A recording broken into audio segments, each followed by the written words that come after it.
This episode of Chew Quieter is sponsored by liftedforless.com. Liftedforless.com is your one-stop online marketplace for top quality parts and accessories for your Jeep, Bronco, or truck, carrying great brands like Rockcrawler Suspension, Savvy Off-Road, Rigid Industries, and many more. With a wide range of products designed to enhance your vehicle, trust liftedforless.com to provide you with the best in the industry. And Rub One, revolutionizing the way you wash and protect your Jeep, truck, and side-by-side. Easy to use products designed to give your ride that perfect finish, whether you're on the streets or on the trails. With optional low pressure or high pressure foam cannons, Rub One has you covered. Get yours now at rub-one.com. All right, you guys, podcast time. Chew. It's quieter. Fucking podcasting right now. Chew Quieter. And now, to the podcast studio. All right, we are back. It's Chew Quieter. I'm Gabe. We have Armando and Chris, and today our special guest is our good friend Marvin Stammel. How are you, sir? What's up, guys? Thanks for having me, man. Happy to be here. Yeah, it's been a while since we've talked. Really, I mean, you've just been on the go. You've been like everywhere. Yeah, I've been very busy. Absolutely, and it's been a minute since I've seen you. Since you sold your Jeep. Have you ever sold it? Since I saw that you at least had it listed. I don't know if you ever actually sold it. No, I did sell it. Did? Yeah. Okay. Haven't bought anything new yet for rock crawling. Just a Tacoma. That's really it. Maybe that will change one day again. Let's hope. Yeah. But you know me, I'm suited for being outside of it, capturing shit with the camera.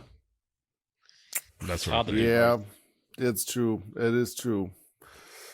Yeah, story of my life, man. But that's why, like, I will never own a vehicle with no doors. I'm looking into like new projects now, and like, you know, I'm really kind of starting to be sick and tired of like just full bar. Or I would like to get into something more buggy. Not saying full buggy, but more buggy. Mm-hmm. And that was the last discussion. It's like, well, you know, like doors are going to be so and so much extra. Like I will pay you every freaking penny of that. Like, you have no idea how much I get in and out. Now I'm just looking at chassis options and whatnot. So you looking to do any build-ins for a camera? Like, you know, right here, modify this area and just make a box for such a camera. Nah, just like, I don't know. I'll just wing it with GoPro, so I have like my suction cup mount on my window or something. But nah, that'll do it. See, when I had my Jeep, I was trying to do these things. Like, I wanted to actually rig the whole thing where I can have cameras mounted, hard mounted, and with quick releases, different areas of the Jeep. That way I can have them rolling, grab them with a quick release, just grab it, jump outside, and start running down the hill to capture more footage and that sort of thing. That'd be kind of cool. Yeah, I have a good system nowadays on what camera I use for what purpose, and when to use an action cam versus when to use the big boy cam and all that. So I don't know. I'm okay with it so far. And like, I hope, man, but the goal is really I'm getting closer and closer to that, but to have a full-time videographer that works for us, that comes with me on these trips.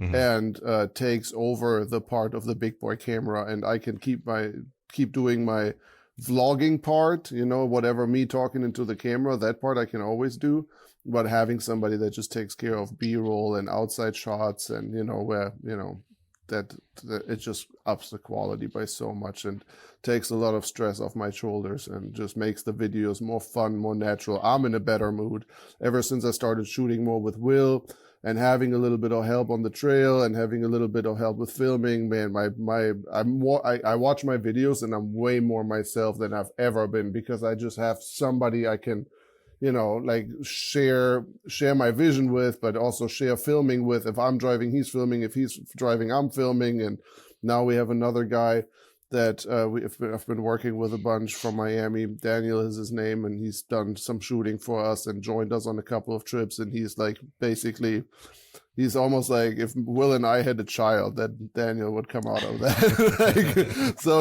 he fits in perfectly, and it's like super fun to do stuff with him. And he comes with us and is a, you know, really, really good videographer, like top notch. So working with him has been super fun. And it ups the video quality more and more and more and more, where it's not just like that one time a year when we do hell and back, everything looks fancy. No, like we want to have that consistently now. So I don't know. Some people it's a production. It's no Correct. longer just a video or a Correct. series. Video Correct. series. It's an actual production. Correct. And we really put in thoughts before we go out. It used to be just like, oh shit, I need a video for Sunday. Let's go wheel really quick and hopefully something Right. happens and whatever.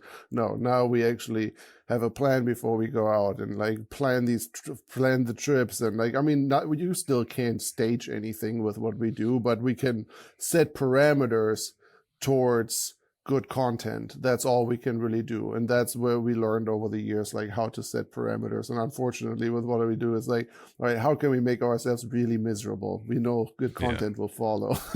Yeah. So See, I've helped you film a few times, but they were never on a 24 hell and back. no, And it's a good thing because I'm getting older and trying to stay awake for 24 hours. especially At as my age. media, it's brutal. It's absolutely Yeah. brutal. Yeah, I'm pretty sure you'd probably die out there, Gabe. Because Probably. you like to get into silly spots. Yeah. You wouldn't have enough time to get out of the way now because you get The so last old. one, or the one that's coming now, like starting this Sunday, I guess. That was the worst one of all of them because it was the most like, it was just a terrible terrain, not just for the drivers but also for media, because we were in constant waterfalls. Everything was wet the whole time. I had wet feet. I mean, soaking wet feet for 20 hours, to a point where, when you get like grandpa feet and everything starts wrinkling. I was Right. walking on that for so long that it was so sore. Every step hurt. Like I had so many folds under my foot that I was walking on that, like, skin was pushing against skin. Dude, it was terrible. It was so I bad. felt personally attacked. When I said old man skin or what? Yeah, but it was terrible. And now imagine that carrying camera gear and carrying lights at night and walking up waterfalls. Everything was slick. Everything was like, ugh. It was, and it got cold because it was September already. Like during the day it was hot, but at night it got chilly. So Where is this one at? this one was on a private property on the Tennessee-Alabama state line, but on the Tennessee side. But literally, like, you can walk to Alabama if you wanted to, like, right on the line. And private property, I'm sure at this point I can say it because on Sunday everybody will know this anyway. So Jake Berkey, everybody probably knows, Busted Knuckle Off-Road, big rock bouncer, fabricator, and parts distributor. His family, or his wife's family, owns pretty much an entire mountain. And that's where we went. Basically, every trail that mountain has was built when made for rock bouncers. So, and then us idiots came along and tried to push the Jeeps through it. So, yeah. So before we go on, for those that aren't familiar with Marvin or Flex Rocks and Rollovers, Marvin has a YouTube channel, and it's Flex Rocks and Rollovers. It's pure action Jeep, buggies, Off-road adventures at this Off-roads. point. Off-road adventures, extreme off-road adventures. I guess if you want to Right. title it, that's what we do. And for the past 4 years, you started 2 different series. One is Reign of Rocks, and the other is Yeah. 24 Hell and Back. Correct. Rain or Rocks we kind of put to the side. Unfortunately, it's not really a thing right now. We may bring it back one day, but Rain or Rocks was a rock crawling competition, literally, for YouTube. That we kind of pushed to the side. 24 Hell and Back is still going. 24 Hell and Back is a team challenge where you tackle like completely insane trails for 24 hours straight, but as a team effort. And yeah, that's been going into season 6 now, starting this Sunday. And then we have a new format that basically replaced Rain or Rocks, kind of, which we call Hell and Back Adventures. So basically a 24 Hell and Back without the 24, where we were like, hey, let's do trails that take longer than 24 hours, or, where we don't have a time limit and where we camp and we sleep in the middle of the trail to make more progress the next day. Kind of like super hardcore overlanding, but without camp spots and without rooftop tents and without any kind of that stuff. Like, You're not pulling a literally- trailer? no trailers, no nothing. Like, where we even downgrade. We started with tents. The first one we had tents, And then we learned that our Jeeps don't even have enough space for tents, because for a tent, you need a tent, you need a cot, you need a sleeping bag, you need this, you need that, and then bam, you have no more space in your What do you rig. mean cot? Like just something to sleep on. Like No, if you got a sleeping bag. You sleep on the inside of the tent on the yeah, ground. that's miserable. So now we went in the other direction, and Bunch of pussies. nah, dude. Now we swear by hammocks. We're just hammocking it now. Like we're not even bringing tents anymore. We just bring hammocks. So we've done now 3 trips with nothing but a hammock, no tent, no nothing. A hammock and a tarp we put over, so in case it rains, you kind of have something that keeps you dry, and that's it. But it's super nice and compact, and it's like we swear by it now. I've never had such good sleep in the middle of nowhere than in a hammock. Like it's phenomenal. Now you're a Yeah, bear burrito. Yeah, No, seriously, hammock is do you use those hammock is cool my go-to BFG? now. Also, BFG hammocks. No, I have one of those, but I'm scared. I don't know. I don't want. I have one. It was like a Christmas gift, so years ago. So I have one of those, but no, we got like one with like I said, the BFG. Like I have one with a rain, like a optional rain tarp, I guess, has a mosquito net and a rain tarp. Okay. But no, but yeah. Long story short, Hallenbeck Adventures is a format we launched this year that is now hardcore trails, long distances, and 3 to 5 days. Like the first one was 3 days, second one we did was 5 days. Who knows what we're getting into next year, but that's kind of the name of the game. And honestly, my new love, I'm not saying that 24 Hallenbeck I don't love. I love that stuff just as much, but like these adventure trails and covering like really like having to sleep on the trail, not knowing where you are, not knowing how long this is going to take, having to rationize food, figuring out supplies. You never know. Like it's been really, really fun. The few that we've done now have been incredible. So super pumped to do more of those next year. And then, yeah, I guess one other thing that's new as of this year is like international stuff, right? So like we really Will and I flew to Malaysia to the Rainforest Challenge, which is a big off-road race in Asia. Pretty much the international version of a King of the Hammers, I guess. Mhm. It's bigger and older and crazier than KOH is by far. And in the jungle of Malaysia for 10 days. And we did that and did a video about it. And it was more of a bucket list thing for me. And Will was stupid enough to say yes and join me. And this hit, Well, I mean... Well, he is from Miami, so. Oh, yeah, probably, you would think so. So it's probably like normal life on the freeway in Miami. You show him a freaking tiny little spider and he freaks out, and here I come and taking him to the freaking Borneo rainforest. So that was great. No, like it was brutal, but luckily that video did phenomenal. It has over 500,000 views now in like 8 or 9 months. So now that gives us a reason to continue that venture. And again, another little spoiler of what's coming, but we just came back from Colombia. Will is Colombian. So we're like, hey, there's a rainforest challenge in Colombia now for the first time that just happened in October. So Will and I packed our bags and flew to Colombia and spent another 5 days in the jungle of Colombia together with Brad from Warren. Actually, he came with us. So we had a really, really good time doing that. So that's the kind of stuff that we're now pretty much up to. What makes the channel is like the crazy, super hardcore 24-hour Hallenbeck stuff. Then the more adventurous, multi-day camping, still hardcore wheeling, but different. And then the international stuff, which I really want to push next year as well, and hopefully double and triple up on the amount of international wheeling that we can get in, and like just adventures outside the United States. I think you should head over to Finland for those big mountain. Oh, the sand. Formula off-road stuff? Yeah, that'd be cool too. Yeah, Yes. Formula off-road, yeah, super cool. Yep. Now, dude, Australia is on my list too. I would love to see Australia, and there's so much cool stuff out there. That's definitely on my list. Yeah, you need to do a cliffhanger. I think it's called Cliffhanger Challenge. It's all winching. Oh yeah. It's all mud, all winching. They run out of the vehicles, big winches on the big worn, like giggle pin winches. I'm talking to the Queensland Winch Truck Club. It's like an off-road club, and they watched our video about Rainforest Challenge Malaysia, like their club, I don't know, at their annual hangout, and got hooked on it and registered. Like we're all drunk as hell and registered, and literally and shipped 3 trucks from Australia to Malaysia. Wow. To compete, and they just got done, and they did fairly well actually. But the guy, like we talk on Instagram, on Facebook now, every now on, super cool guys, and yeah, it's a big thing. Australia is super diverse off-road community. Like I always thought majority is like overlanding and bushcraft stuff. No, like we go and tear shit up.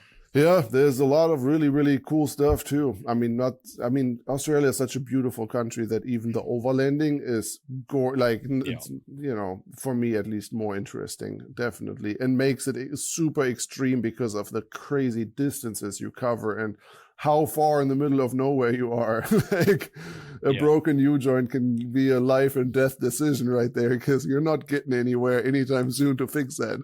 No, it's like I was up in the high country and broke a tie rod on my 4Runner. I left it there overnight. I had to drive 6 hours to get a part. Yeah. You're in the middle of nowhere. It's not like here, like you have a Napa 35 minutes away from wherever you are. Right. Nope. Yeah. So It'll be good. So did any of these ideas sprout from the first time that we wheeled together in Moab? Boy, man, everything kind of built up. Everything, you know how this goes. Everything leads to another, but yeah, back then, that was definitely one of the driving factors when I've considered doing a YouTube channel. Like one of the, when I was spitting out content ideas, I was referring to that night. Like, oh, imagine we would have had that on, or would have, I mean, we did have some video, but like, imagine we would have really documented that on video. Right. What a crazy thing that would have been. So that was definitely something I refer to, and I will never forget. None of us will forget that week. No. Yeah. I mean, because you had 3 different instances of breaks, all scattered on one trail, different areas on one trail. And then we're trying to get one other person who was limping also in to rescue us, try to meet us on a trail that he's never been on before. So and nobody knew that the other person that was getting parts for them also broke down. Like there was no cell phone service. So Chris thought, oh, there's like 3 guys getting parts from me. And then another broke down. And then that guy was like, oh, there's 2 more guys getting parts from me. And then another guy broke down, and so on and so forth. Nobody knew that nothing was happening. Well, nobody knew what was going on. We all see headlights and we go, yeah, they're coming. And you watch them go the other way. Yeah. That was the most depressing part of it all. is you see headlights, that's them. And then they turn away, that's not them. Shit. Yeah. No. It all, one thing comes to another, man. Like we all wouldn't be here without, everything just happens for a reason, I guess. Happy accidents. Happy accidents, exactly. Yeah. I mean, that was a shitty night, but I mean, look at everything that sprouted from it, really. But I was kind of glad Armando wasn't there, because he would have just sat in the car the whole time. I would have just walked fucking home. Yeah. It would probably been fuck you people. I would have just been walking the whole night. I wouldn't have stopped. The faster, smarter decision. Yeah. But no, because if I sit, I'd be cold. I'd be cold. At least if I walk, I can go. Okay, I'm gonna do a little running here and there to warm myself up, and then be good. Dude, a little bit of running, like 50 yards of running, then I'll be warm enough, and I'll run a diet, and I walk a little longer. We weren't cold at all. I started a fire. You started. I was cold. I was sitting in the middle of the desert, laying on top of my spiderweb shade, like on my roll cage, and just waiting for my rig to cool down, because I kept blowing fuses and I didn't have any coolant. I was by myself. There was nobody left. It was dark. It was just me, my Jeep, and pitch black dark desert of Moab, crippling every couple, a couple 100 feet until it started to overheat again. Quit it, kill it, sit, let it cool off, drive a little bit, sit there, kill it, drive a little bit, like the whole night. Yeah, anyways, but hey, that honestly refers back to what I said earlier with me and what my idea of good content is nowadays is like misery, man. Like, long story short, but like for us, the best videos and the best stories happen when absolute everything goes to shit. Like, that's when things really, really become fun. And I don't know. Now, Will and I said that when we did our last Hellenbeck adventure, we were on a trail called the Kentucky Adventure Trail, which is a 1,000-mile overland loop around Kentucky, and we did a small section of it. And usually something that's fairly easy, just through the woods. But it downpoured. It literally rained cats and dogs for hours, to a point where there was no more forward movement. We were sliding into trees.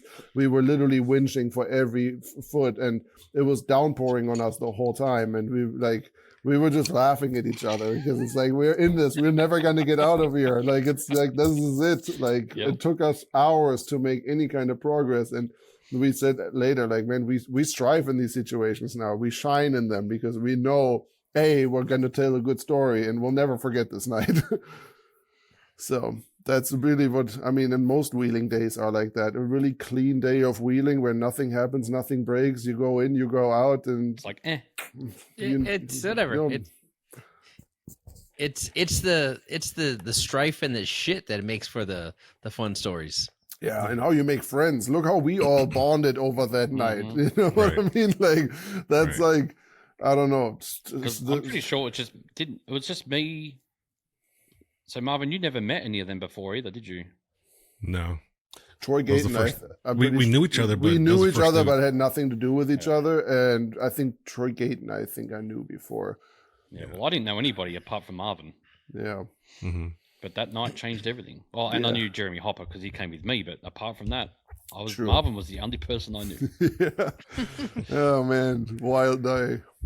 Well, it wouldn't have never happened if he didn't get into off-roading in Germany as a kid. So how did that happen? Because that's the most unlikely place for us in the States. 100%. To hear that there's even wheeling. For people in Germany or in people in Europe, like, it's to my dad, man. Honestly, my dad had blame the old man. Yeah, my dad had a Land Rover and like that he broke and drove over like farm fields with for fun, like before I was born. And when I was born, he needed something a little more reliable and bought a YJ, like brand new off the dealership. And that was pretty much it.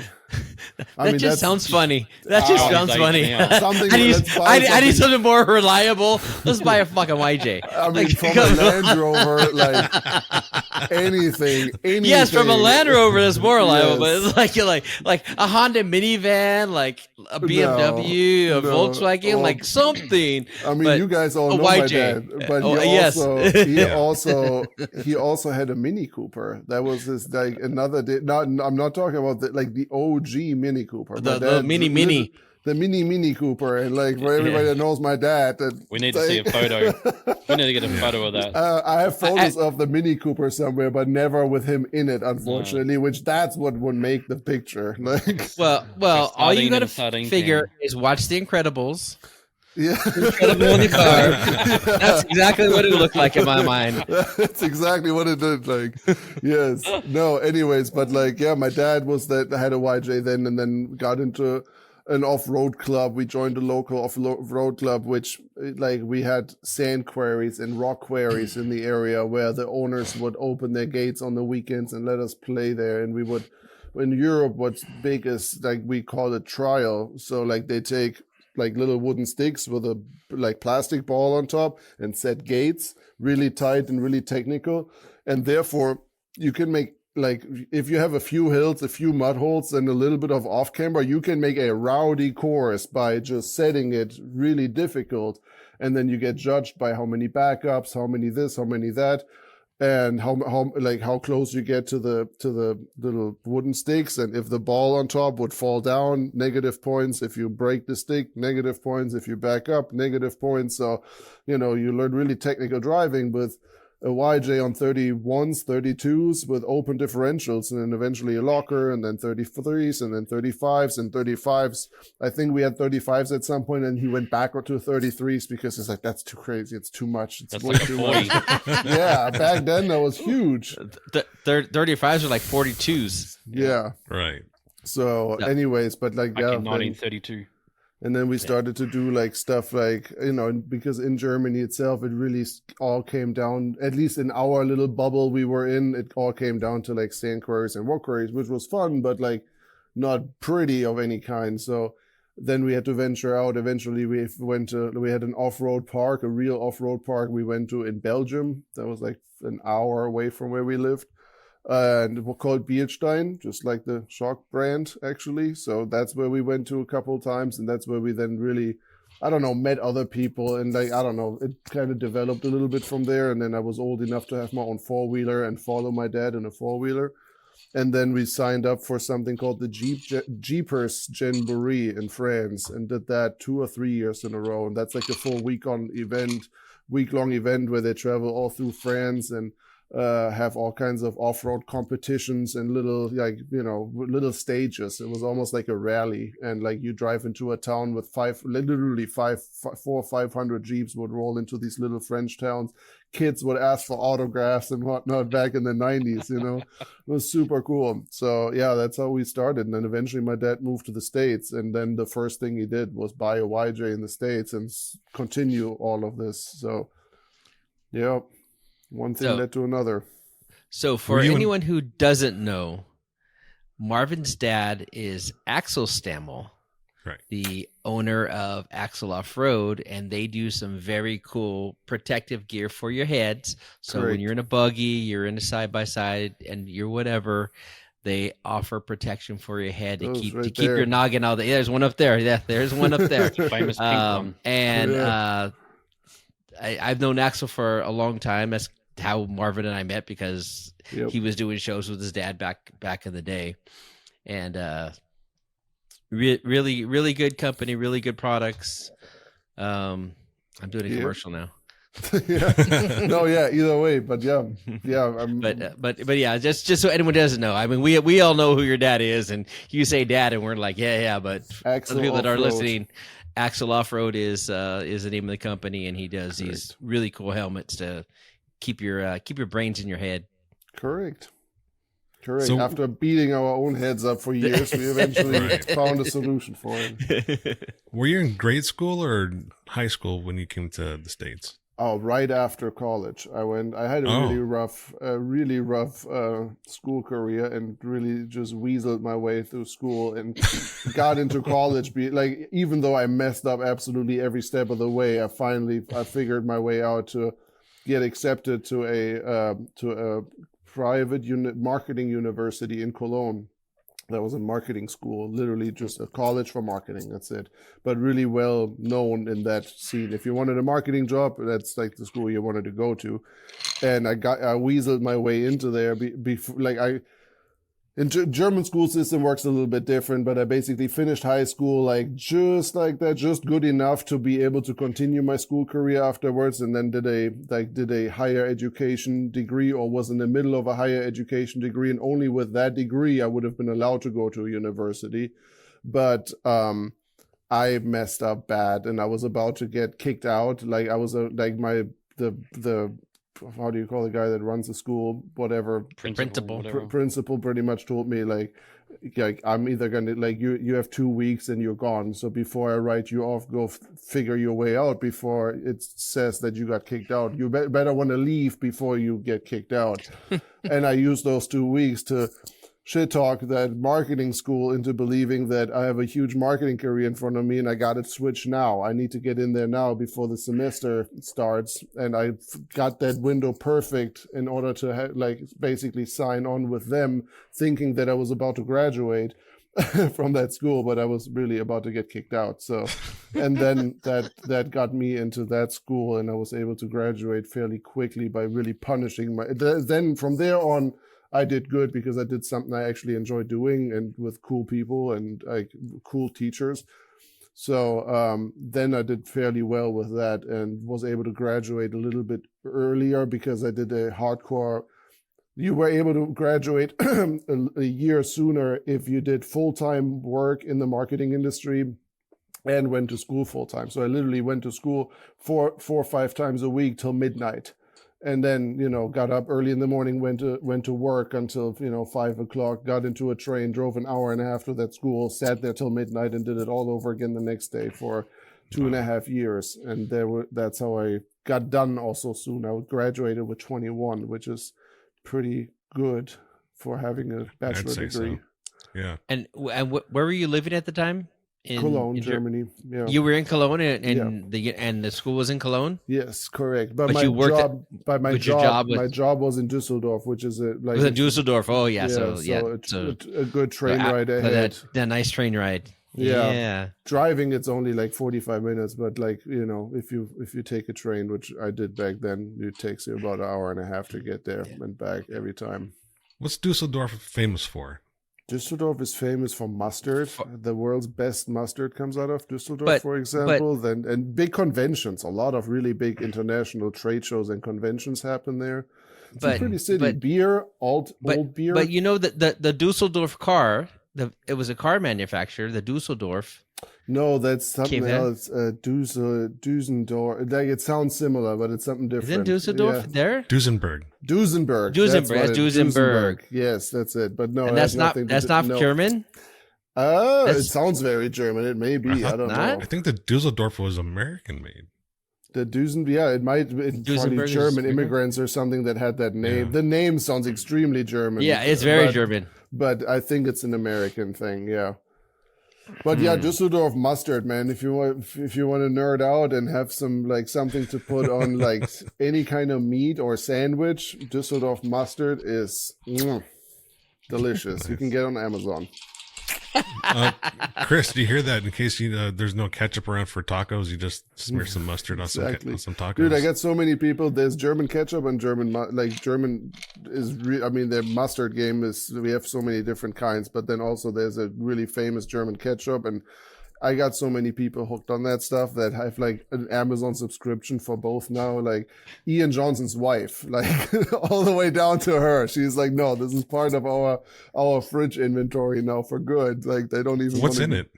It's just like the mustard is just the purest form of mustard. So you have a regular, like you can have it spicy, mild, or sweet, and they all taste very different. The sweet mustard is for a sandwich about the best thing you can put on a sandwich. It's really sweet, but all natural stuff. And then also the medium is just like a really pure good mustard flavor, and then the spicy one is almost, I don't want to say like horseradish. It tastes nothing like horseradish, but it has the same kind of spiciness than a horseradish has. That mustard. Yeah. So you can get several different ones. Is it a ground mustard, like a stone ground mustard? Yeah, I think so. It has nothing in it. The sweet mustard has a little bit of texture to it, has like little like mustard seeds in it, but the medium and the spicy one is just the like your yellow mustard, but like same consistency as your yellow mustard, but super crazy fresh, and yeah, that's really like what they're throughout Europe what they're famous for. Yeah. So you come to the United States, and then at what point do you decide to do the shows? The off-road shows? That was after Axle Off-Road. So my dad and I started Axle Off-Road, the helmet company, together. Did that for 2 or 3 years and struggled hard, but pulled through with it. Let me back up one more thing. So I graduated, did my whole entire thing, figured out, moved to America with 21, but because of, like I said, because of an internship. So in Germany, when I went to college, like I said, I had to have a full-time job. So I worked for a record label in Germany, for a hip-hop label, German hip-hop rap music, but like pretty much like Death Row Records of Germany. Like everybody knew them, like really, really big stuff. Like for me, like dream come true to work there. Like I was a huge fan and like literally got a job. First, also started as an internship, turned into a job later, and I did that, loved it. And my uncle, who also lived in the United States, he has a business. He does simultaneous translations. So like for big events, if somebody speaks French and you have a little plug in your ear and you can hear him in English or whatever, that's his job. And he had a client in New York City, and needed to get it because of that. It's like a big client that he had to work for a lot. And he'd say, I have to get an apartment in New York for 18 months. So I got 18 months where I have this place in New York City.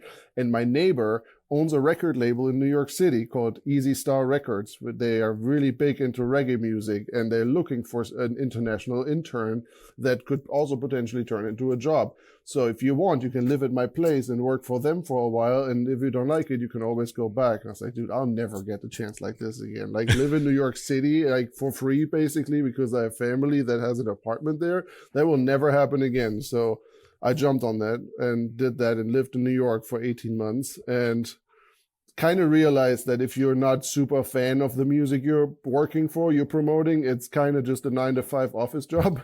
Like, loved living in New York, and liked the music. Don't get me wrong. I liked the music, but I wasn't like passionate about it, and therefore it was literally just a 9-to-5. So, and my dad had an ad agency in Germany and was in the middle of a midlife crisis / burnout, completely done with it, couldn't freaking sleep, and like was completely destroyed by it and wanted something else. And while I was in New York, I kind of missed the whole off-road thing because music scene in New York City, like that hobby was completely dead. So I started Flex Rocks and Rollovers, what I do now, then and there in New York, as a Facebook page. Social media just started, so I did a Facebook page called Flex Rocks and Rollovers just to share off-road trips from me and my dad and like viral off-road content, cool stuff. I saw, the beginning of Facebook, everybody had a page to just share random photos of other people, you just, whatever, early days of social media. So that's what I did too, and grew a following fairly quickly. Within a couple of months, essentially, I had, I think, 20,000 followers, which was huge back then. And there was like, oh my God, I got to turn this into a business. And then that's kind of how the Axle Off-Road came about. Is like, we wanted to, do this business together and then use Flex Rocks and Rollovers Facebook kind of for a launch pad a little bit to start promoting, because you thought like, I have 20,000 Facebook followers. If only, 10% of them buy a helmet. Oh my God. Yeah, right. Yeah, 2%. So, yeah, if even that. So yeah, that's kind of how that started. And then we did to get to your question, we did Axle Off-Road for 3 years, struggled really hard, really bad, learned absolutely everything the hard way. And then, but kind of realized that since we were based in Atlanta, there wasn't really any off-road industry shows in Atlanta. Like, we got invited to come to the Off-Road Expo in Pomona and looked at that and was like, oh my God, this is like so much more professional and like, bigger than we assumed. But we don't have a show like this anywhere outside of California. So that, and my dad, because of his ad agency background, did a lot of trade shows back in the days and helped organize trade shows back then, or setups for companies that went to trade shows. Let's put it that way. So I had some experience with it. So yeah, that's how he was like, oh, we got to try this. And that he started the idea of that. And then I continued Axle Off-Road for a while and was super like, I don't want to do that. And he ran with it. And eventually it got big enough where I'm like, okay, twist my arm. And then Axle Off-Road was kind of put on ice for a while. We never killed it, but just kind of put on ice. And then we got head over heels into this off-road trade show business that probably took 20 life of my lifespan, and yeah, got PTSD for the rest of my life whenever I walk into an event. That's how we, that's true. No, good time and huge, contributor to that got me where I am now and made contacts that I'm still benefiting from and whatnot. So I can't talk bad about it, but it definitely took the life out of me.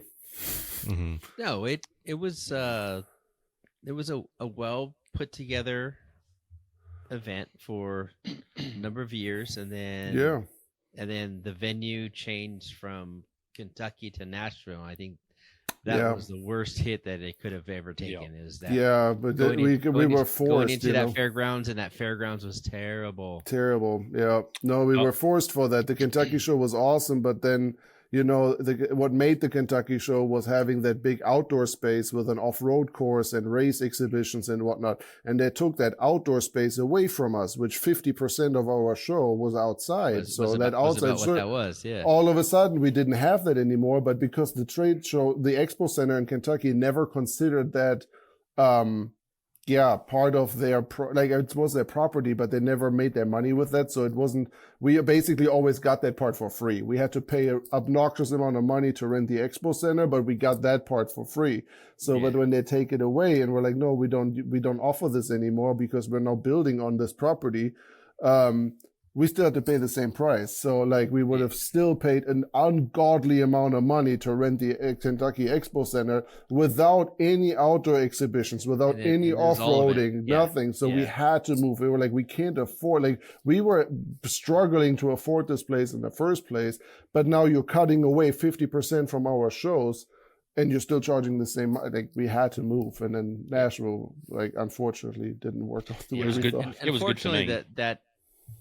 That fairgrounds was just terrible. Yeah, but it was also, we honestly committed to that. We knew it wasn't great, but that was the last year it would have been. That, so like with that year that we all suffered through would have only been that year. They tore it completely down and had it rebuilt within a year or two after that already. So like this would have been only a one-time thing under the in the condition that it was in, and the next time around it would have already been renovated for the most part. So that's why we kind of just like, okay, we muscle through 1 year of a super outdated and kind of gross expo center, and then it'll be all nice again, you know. But yeah, it didn't make it that far. 2014?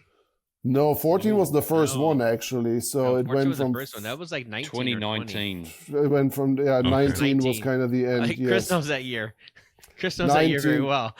Yeah. That's why I said that show was good for me. Yeah. Chris knows that date very well. Yeah. I don't know if I follow. That's the year Chris got divorced. Oh yeah, no, I do follow with that. Yes. Yeah. I helped you move out.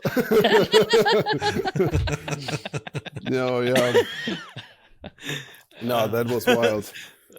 I like that show. I still like that show anyway. It was like it was like ground roots, like just a outdoor fair. Yeah, really was. Yeah. You know what I mean? Yeah, and the next year with a new location would have been better. The problem is that year was so bad. It was so bad. And it wasn't anything you guys did. It was the facility. Yeah, and the people I know. And the facility side screwed everything. Like but even there was people that were camping on site. Yeah, they couldn't move in, and they just did a lot of stupid things. And I it think was bad.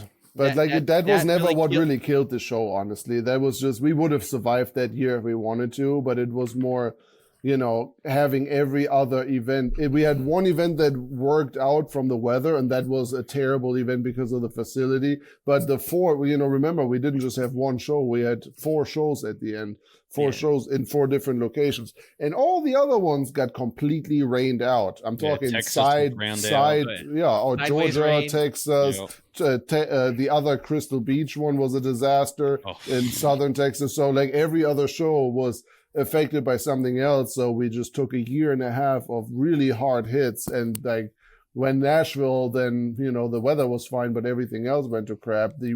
I pulled the trigger. My dad still held onto it for another 6 months. I think he did one more show in Texas after that by himself. Yeah, he tried to do some stuff, and I think it was kind of like it was just done. Yeah. That was they were my COVID favorite hit shows then too. Yes. Honestly, what really then happened, my dad did one more show, and it was really just him trying to refigure, like he wanted to reinvent it a little bit, and like was a little having some hiccups with it, but he still didn't want to give up on it. But then COVID, I mean, for us, I have to say, I mean, I know for a lot of people, COVID had probably, you know, has a bad taste, but for us, the best thing that could have ever happened, because it got him to finally pull the trigger from the show. For me, it was like, in the meantime, went from when I quit unlimited off-road shows to the start of YouTube Flexworks and Rollovers. Like I said, it was a social media pages for a long time already, but the transition to YouTube, in between that, I had a little marketing media ad agency thing called 0 to 60 Media. I was making doing marketing work for automotive companies, and that time window in between. But then COVID hit, and every marketing budget in the world was gone. So I was forced to go full time with YouTube, and if that wouldn't have happened, I would have I had 8,000 subscribers when I went full time YouTube. That is the dumbest thing you can ever do. But the time was right. It was a time to grow that. And I had to commit. People were looking for some sort of adventure. They were stuck at home. But everybody who came out on YouTube. They just want to watch someone else having fun. Yeah. So, and for me, it was good because I think I took it so serious because it was my only chance at this point. I had no more options. I had no more marketing work, income. I had only this. So I think without this hard reality check, I would have never really elevated this from a hobby to a business. You know what I mean? I think if I would have just I do this for a hobby, for fun, it would have eventually died out because I got busy with actual work, Yeah. So. Yeah. So at what point do you get the Jeepster, and at what point do you get the Jeepster? Jeepster pretty much during unlimited off-road shows. With the Hemi and all just the way it is now. The Jeepster I bought right when I moved to the United States. So literally, the money, I had a Ford Mustang in Germany that I imported myself from the United States to Germany during dollar crisis here in 2008, where I made, European money, and I brought my European money to America and was able to afford a really nice car for very cheap and imported myself. So I sold that in Germany with a large profit, and all that money that I had, I poured straight into buying a Jeep over here and then going all out with a build. Well, that I had no idea what I was doing. So that took 5 long years and a lot of wasted, burnt money to realize. But no, the Jeepster got done in 2017. So we were already doing shows then for 2 to 3 years at that point. So yeah, but way before YouTube. So the Jeepster was never a YouTube car or anything. That was just my vision of a cool Jeep. That's it. Well, it's one of my favorite builds that's out there. Thank you. Every time I see it, I kind of gush a little bit. No, I think everybody does that. I love that Jeep, man. I just don't want to I'm getting to the verge of its biggest benefit is its biggest handicap at the same time, because for me also, it's a beautiful Jeep and it's my dream Jeep in that sense. And every time I wheel it, I'm I don't want to mess it up. And we wheel way too hard for that, where I do. I mean, I've rolled it at this point and things have happened, but the F's I'm giving about this vehicle are on dead empty. I have no more. So I'm literally at a point, I'm this close to just saying, you know what, let's just screw it. I'm just going to do what I want to do. So I need to start building something new. This thing is 8 years old now and it's tired. It's had a few rebuilds. It's had a few rebuilds, which is good. And I'm I think the last 2 rebuilds have been a lot more, most of it was cosmetical, just new paint, a lot of fixing body damage and whatnot. This time around, if I would do that again, it would be a lot more a swap, the frame is cracked in 70 spots and welded and welded and welded and welded. And it's so tired in so many ways that before I really destroy this thing, I need to start something new. And that's really what I'm hoping to realize here soon. But, at least started, not realize in terms of bam, there's a new rig, but at least, start to collect parts and whatnot. The Jeep is right now in Miami at Will's shop. So we're cutting the whole suspension off right now and putting the RPM suspension under it and changing it to bigger coilovers and putting a little bit of work on that end, because the last hell and back was a disaster, an absolute disaster. So to a point where I was about to set this thing on fire on the trail. I had not a minute went by without something going to crap on this thing. And even though I poured a lot of time and money into maintenance and preparing this thing for hell and back, and nothing that I touched actually broke, but everything else did. It's getting old. It's getting old, and it's really, I'm chasing my tail now. I'm dumping more and more and more money into this, trying to, not be that guy every time I take it out. I'm the trail plug because something breaks again, but it's whatever I don't touch every time is what gives up. The most random stuff. So it is what it is, but like we're keeping it alive, and I don't want to destroy it, like I said, and I want to keep it for like the adventure style trips and, camping and stuff like EJS and whatnot. It's great. And then I still have my little Toyota now that is getting a little got a revamp last year. That'll be kind of a side hero this year too. And then I want something that's like really, really rowdy. The idea is like to have the Jeepster of what the Jeepster is, and the Toyota is basically like its capability ends where the Jeepster starts, and whatever I'm now building starts where the Jeepster ends. So I don't want to have something twice, like just something for every occasion, so to say. Well, that Toyota, I think it shreds. It's cool, and it's got a Jeep motor now. We put a 3.8 Jeep motor in it with a manual Jeep transmission, the 6-speed, and a Rubicon transfer case. So it's basically a JK now. It's going to break down all the time now. Yeah, I mean, since we did it, it hasn't run, and then put nothing. Well, welcome to the Jeep world. Nothing but problems. But before, I mean, it was a really cool thing I did with Ian Johnson. Like we did the whole project together, and it's just like we ran out of time at the end, and I just had to bring it home. And it's like, honestly, the fuel pump gets hot randomly, and like it's little stuff. It's like probably a week worth of chasing little tiny bugs that have, big impact on the car. And that's really it. I'm not making a big secret out of it. I am not a great mechanic. Like I know my way about installing stuff and working on stuff, but I'm not a good, like, analyze what's wrong with it and chasing fuel delivery issues and chasing electronic issues. And that's really all it is at this point. I'm pretty sure you don't have any patience either, Marvin. Zero when it comes to that. I have paid with certain things I do, but not with that. Like, and I don't have a shop. This would mean I'm laying on the ground in my driveway and, blocking the entire driveway with, like, it's just not, like, if I had a decent space, like something to work on, but there's always an excuse, I guess. Like I could totally work on it if I wanted to. I just really don't enjoy it. I don't like it.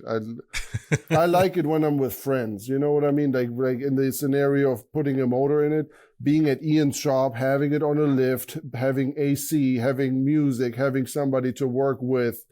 Badass. That was such a good time. Having a bar full of whiskey. Yeah, exactly. Like that really that I'm really enjoying it. Or like when I now get to work, fly to Miami and hang out at Will's shop and work with him on that stuff. Cool. But by myself in the driveway, creeping on the floor, never having the right tools. Every time I need something, walking all the way across the driveway to go get what I need, usually not having it, then driving to Napa to go get it. Like, no. Not my jam. And I'm not making it like, dude, it's not even for a lack of not knowing how to. It's just hating it. Absolutely hating it. So your Jeepster's not in the new 24 Hellenbach then? It is, but it is. I mean, we kind of drug it along because it's like I said, from the day, so I was at Busted Knuckle. Busted Knuckle Off-Road was kind of our headquarter for interviews and whatnot. And, when we go there nowadays, we arrive 2-3 days early, shoot B-roll of everything, set up everything. So doing that whole time, I'd unloaded the Jeepster and just drove around in my Jeep every day when I had to go to a hotel or, to dinner. I just, unloaded my Jeep when I got there and drove it around perfectly fine. The morning of Hellenbach, we woke up at 6 a.m. from our hotel, drove to like a trailer drop-off location, unloaded the Jeep, cranked it up, and all of a sudden nothing but stuttering and wouldn't run right and was I was literally limping it to Trailhead. And then, I mean, you'll see it in the videos. I don't want to take too much away, but like, there was a lot of issues, and once we found the solution for one issue, another issue showed up, and then there was literally during the entire 24 hours we hit 40 obstacles, there was one obstacle where it was like, bam, it's running right. We finally got it. And I had a lot of frustration built up. So I may have gone a little overboard, but like I came out on top and drove over a little rock, literally like a rock size of, I don't know, my laptop, and where the tire kind of got hung on. All of a sudden the whole front axle wraps back because I broke a limit strap and knocked the link bar off, and the drive shaft falls out and everything went back to crap. So, oh God, it was really, really frustrating, especially when it's your own event. And I don't need to go out of every Hallenbeck as the craziest, as the hero. And like, I don't need to prove anything to anyone. I don't care, but it's just, I've prepared really hard for this, and I was really excited for some of this. And like, I lost sleep over some of these obstacles, and like literally went there with I was so determined to like, no, I'm going to go there and freaking do it. And then the Jeep wouldn't freaking barely run. That's who you are though. Everything we've done, like even when we've wheeled together, everything you've done, you've got to complete. Like, it's not like, yeah, you want to do it. Like, yeah. And there was really some stuff. This was my step up. This whole trail system, I went out there in April already. So Brad from Warren, Jake Berkey, and I started to scout. The first time I went out there was just Jake Berkey and another friend to scout it in April. Then I was having 5 months of barely any sleep, and this is too hard. And then I went back with Brad from Warren to show him, to get a second feel for it from a Jeep guy, not a buggy guy. And he was like, oh no, this is awesome. I was like, if you say so, we're going to do it. Hell yeah. And then we ended up doing it there. But like ever since then, there were 2 or 3 obstacles from this trip where I'm like, this is my nemesis. Like stuff that I literally, I lost sleep over, because I was like, I'm gonna die. I'm literally gonna die. If this goes wrong, I'm gonna die. But I was so determined. The morning we woke up, I was like, this is like, I'm gonna own all of these here today, and then I couldn't. So that frustrated me until today. On Sunday. Yeah, well, Sunday is the first episode. We always build up to it. So first episode is the introduction of all the drivers. So this year we kept it a secret. Nobody knows, other than a few guys. Obviously, I'm there. Obviously, Jake Berkey is there because he's the freaking host of this year. But everybody else, I don't think anybody knows really who's participating this year. So that will be unveiled on Sunday. Vehicles will get introduced. We have a little fun game prepared for this. Is something we started last year already. So now on the opening day, on the interview day, we always have a game. I always come up with something else that's really like nerve-wracking, that you have to play, all the drivers have to play against each other, and then somebody wants to be the winner, and at the end they say, okay, whoever is the winner now has to decide who has to go first the next day. So you have to call somebody out. It's not the winner goes first. Nobody wants to go first. So the winner has to call out whoever has to go first. So we did that, that was fun and made a big difference. And just a bunch of little other cool stuff. So the Sunday video is very entertaining. And then the Sunday after that is when the 24 hours actually kick off. And then I hope we get 4. I think we get 4 episodes this year out of this. Last year we had 5. This year we had 4, which also tells you we didn't cover as much ground as we did the last couple of years, because it was just brutal. I mean, miles wise we did more, but obstacle wise, we found our limit. Let's put it that way. Last year, everybody, you're never going to top this trail. Well, watch me. I did. But I think this is I think we're going to cap out on here and just maintain from now on. I don't need to top this anymore. This is where we're at home now, and we're just going to maintain from here. I don't know where to do the next one yet, which just sucks. Usually I always, whenever one is releasing, I already have the location for the next year in my mind, and zero clue. Getting tough. So from the production side, how many days or how many hours are you going through from setup to set tear down? Well, Hallenbeck always start, like I said, for us, we arrive 2 days early. to set up and shoot B-roll, like all the like nature shots and drone shots of the woods or of the trail and drone shots of where we are and be like close-ups of certain things, that we knock all this out beforehand. So we're not keeping the whole group by, oh, let me get a drone shot of that bird. No, like nobody wants to wait for that. So we're going to do that all beforehand. So that's 2 days right there. Then now the first day with the participants is just interviews and vehicle walkarounds and, like I said, little games that, define certain things that happen on the trail. That is then the first official day. So hell and back for participants, and hell and back is a 3-day event. Basically, it's the interview day and then 24 hours of off-roading and a big breakfast at the end, and then everybody goes home. Okay. So but for us, it's 5 days. For participants, it's 3 days. Yeah. 24 hours is a long time for people my age, especially if. Oh, and it's never 24 hours. That's when it starts. But you get up 3 hours before that, and then you tear down 5 hours after that, and you clean your camera equipment. Or we feed everybody after we're done. So big breakfast all together, limp your broken stuff back to the trailer, then tear, like, you after that, you have never seen people load up their vehicles slower than after a hell and back. Like, it will take an hour and a half until the last person left the parking lot. It was like, I don't want to do this. It's all half-assed. Yeah, exactly. It is. Everything parts are falling off the rig as he goes down the road because everything's just thrown in. Like, yeah. It's really like that. So for media guys, this is a 30-hour, at least 30-hour. And then something like this time, this was the closest hell and back to home we've ever had. So we drove home afterwards, which usually find the closest hotel and die. But like, it was 2.5 hours from my house. I was like, I'm gonna make it home one way or the other. So we did.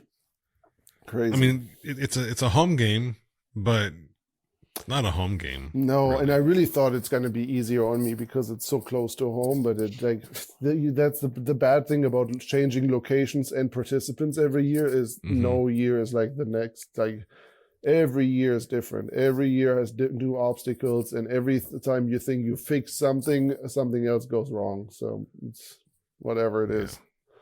Yeah. Have you looked into rock quarries? Yeah, but like.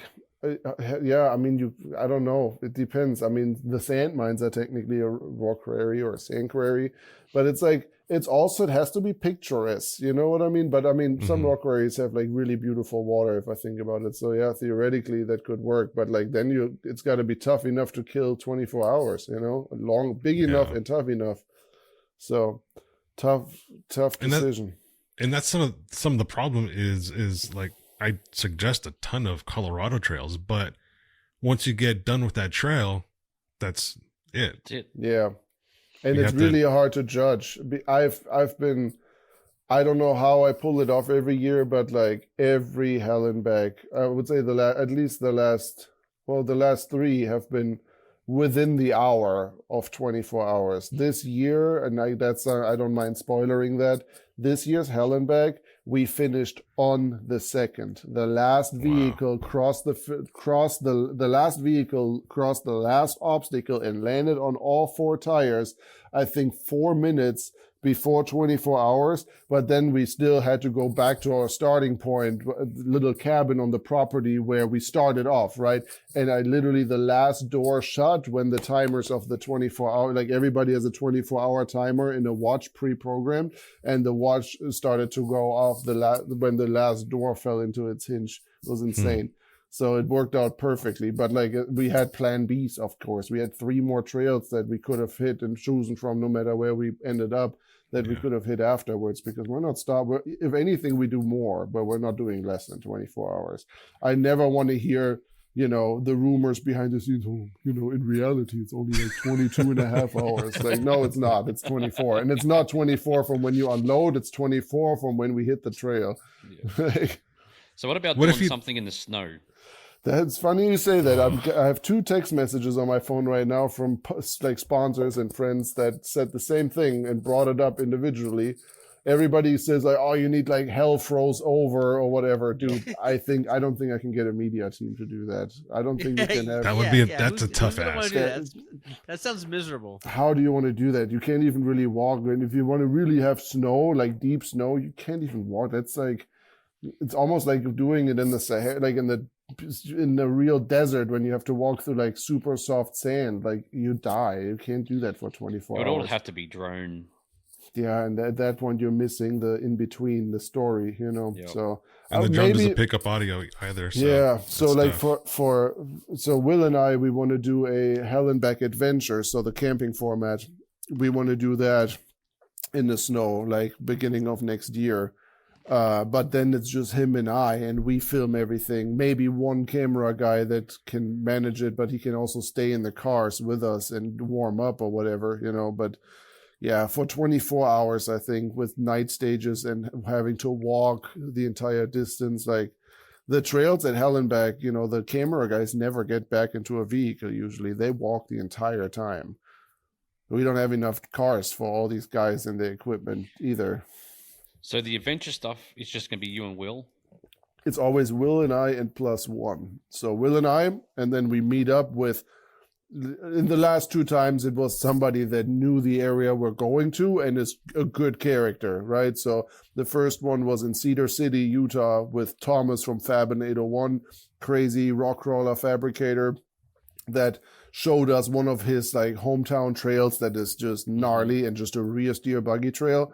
And then the second one we did with Max Dollinger from Rock Jog 4x4. But I mean, Max has been a really, really close friend since the Expo days in Louisville. So 2014, 10 years now. And like, he's a really good friend. And everybody that knows Max, he's a freaking hoot on camera. He's a character, and he is really good with knowing these like hard to find spots in the Southeast. You know, he's been mapping off-road trails longer than I am alive probably, and really, really like, yeah, he really was a huge asset to that trip and helped me put an epic trip together and brought us into locations in Kentucky and Tennessee that nobody's ever heard of, you know. So huge asset to that format. And who knows how we're going to continue this, but like this is how it's been so far. And I think it makes a hell of a difference when it comes to watch character building. You know, 24 hell and back, I'm kind of stuck with my 10 people that I have plus minus one. It's always around 10. But like watching the same, like having to cut something in an entertaining way where the same thing happens 10 times in a row is really difficult sometimes, you know. So with 2 or 3, well, with 3 rigs, you can you cover more ground. You don't have to show 3 rigs doing the same thing over and over again, and you can build a character. By the time the video series is over, people really know that person, you know, because he had so much screen time. You're not splitting screen time with 10 different people and their co-drivers. Like that really made a big difference and just a good vibe for the video. So maybe I think that's one reason. Yeah, that's one reason why I liked Kingdom Crawl, is because that's kind of how it was. We didn't have huge groups. Yeah. In the series, and our characters were pretty much, if say for example Chris broke down, he's the character for that episode or two. You know, he's building the arc for us because of the breakdown. Yeah. Or there's a lot of cases where Diesel Krentz was our character for quite a few episodes, and he carries that arc for you because of his personality.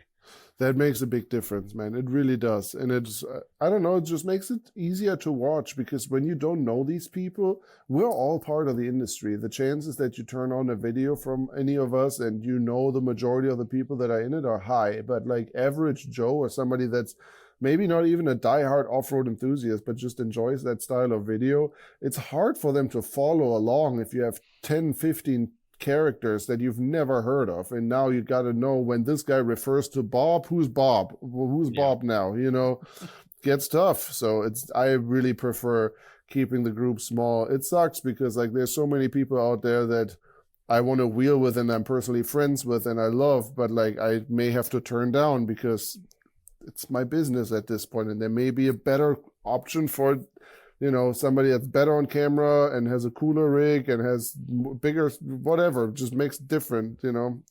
I can't always go with who's my best buddy anymore, you know. Yeah. Sometimes you have to put the titties in front of the camera to get the clicks. Yeah, it's not even that. Nah. I mean, Max, nobody cares. I don't. No. I can say that. I don't know what that reference is about. From yes. Cape Marvin is not that. No, butt plugs here. Nobody knows what Max's titties look like, and we still got pretty good response. So here's an idea. Every time we go to Pritchett Canyon, there's friends that we always talk about it. What if we just rented some stock Jeeps? Oh yeah, you're speaking my language. And Will Pritchett in stock. Yeah, Jeeps. that honestly, the Toyota is going to be my weapon of choice for the next EJS. I'm not going to even bring my Jeep, or the Jeep stays in the booth at the vendor show, but that's why I have the Toyota for that kind of stuff, because I've given up trying to fight that I don't want to go to EJS anymore, because I've seen it all, done it all. I've done every video I can think of in Moab, and I've tried to fight it for a while. I'm like, I'm not going. I just it's expensive and I don't get any video out of it because I've done it all. Well, bring a different vehicle that's a lot smaller, and all of a sudden this is a lot more fun. So yes, I agree. So like an old flat fender or a stock TJ, or in my case, Toyota on 32s, like that's the way. With the shitty JK motor. With the shitty JK motor. That's what makes it fun, and that's, I think, like I say, going back to the struggle. Struggle makes it fun, and like right. So I'm totally down, man. And I think, I don't know, like a bunch of stock Jeeps or barely stock, like weld the diffs and put them on, like I said, the Toyota's on 315s BFG, which 315 is what, a 34, but in BFG, that's like a 32 and a half, 33. Yeah. Right. So yeah. So what you need to do is like, what is it? The Gambler series where you have your car is like a $500.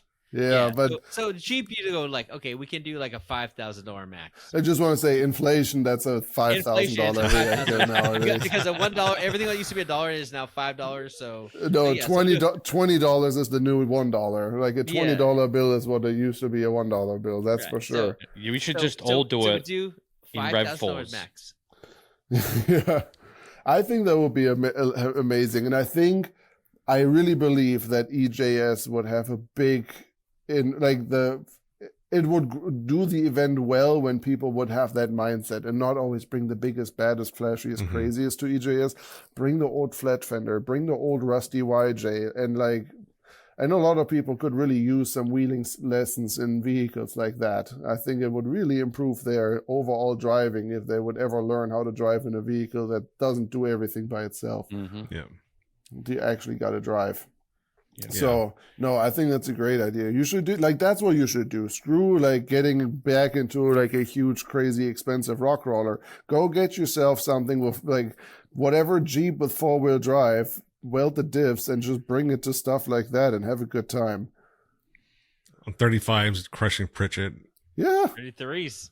33s. Yeah. Just like I said, just get a RAV4, put a winch on the front of it, and go. Jeez. I think then you spend more money in getting the rig there than you actually get time into wheeling. You at least want something that has the potential of finishing it. But you know what'll happen? Eventually I'm going to get a Sammy. Because those things are expensive, dude. That's where the conversation starts to go down. It's that breaks the budget.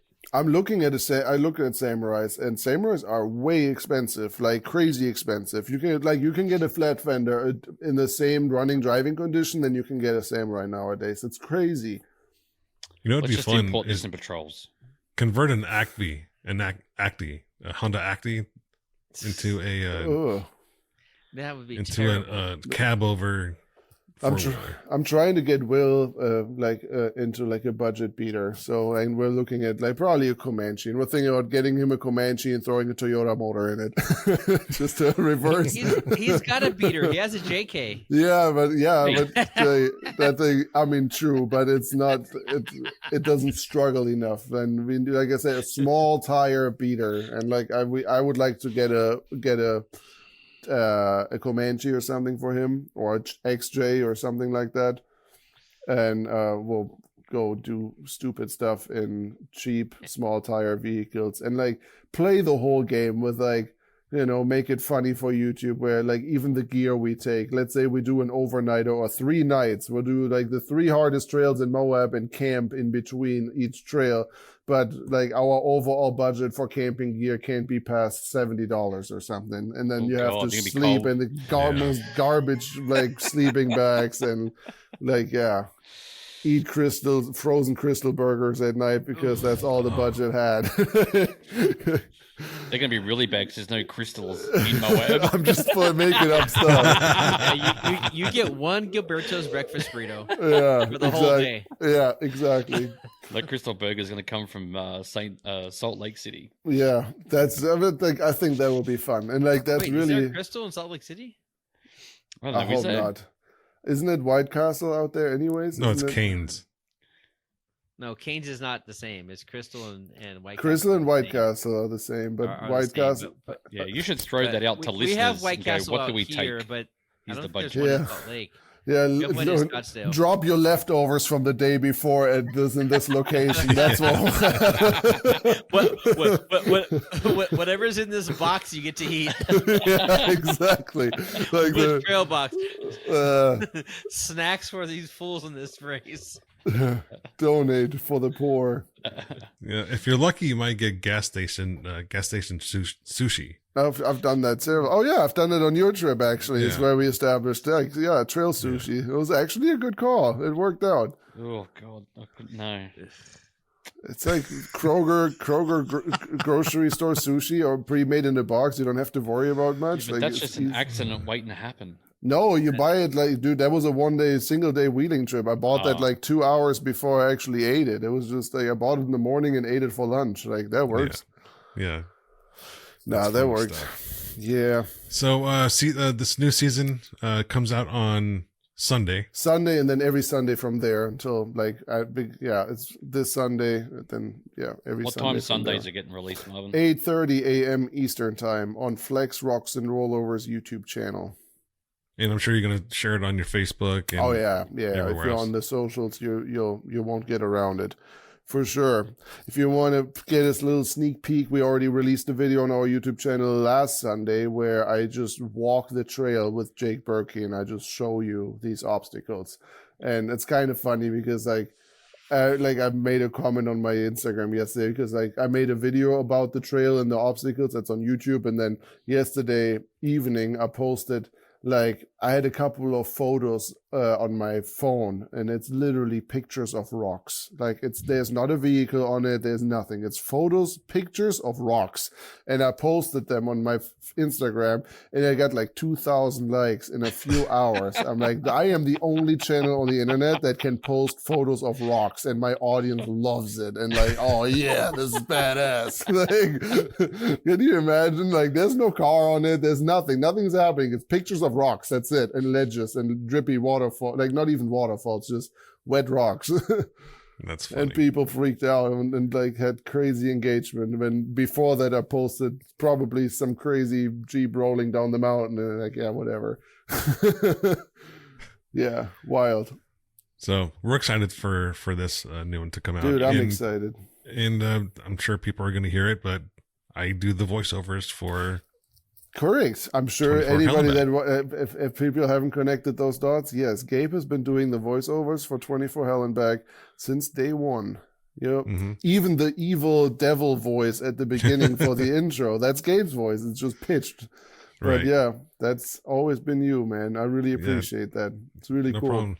Really cool. I've been doing 24 Hell and Back, Rain of Rocks, and I did one more other one. I can't remember. The Trailminator stuff that we did in Moab, I think you did. Yeah, that was just a one-time gig we did. But yeah, and it's it's cool. It's fun. Now I used to not do voiceovers because I thought nobody wants to listen to my stupid German accent in a voiceover. And now I got into it and it's it works. And it's fun for me because I can give way more background information, right, about certain stuff that I used to beat myself up about not thinking about this one little detail that would have made the story so much cooler, and then it's not in the video. Now I'm just cool, show some B-roll, let me put the voiceover on and I can share that with you. So I don't know. It's definitely a huge mistake that I carried on for way too long for trying to know everything is on camera. I'm not doing voiceovers. So. It's like I said to you, everybody likes an accent, Marvin. I guess so. Americans love accents. I guess so. Doesn't matter if it's Australian, German, it can be anything. They just eat that shit up.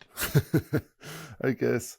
I might have to start talking with the more Cuban or Puerto Rican. Oh man, I mean, Will is now part of the channel really much, dude, and like he's got a strong accent. I mean, I got a strong accent, I know, but like, he's got a strong accent too. Both of you together is wild, exactly. Wild.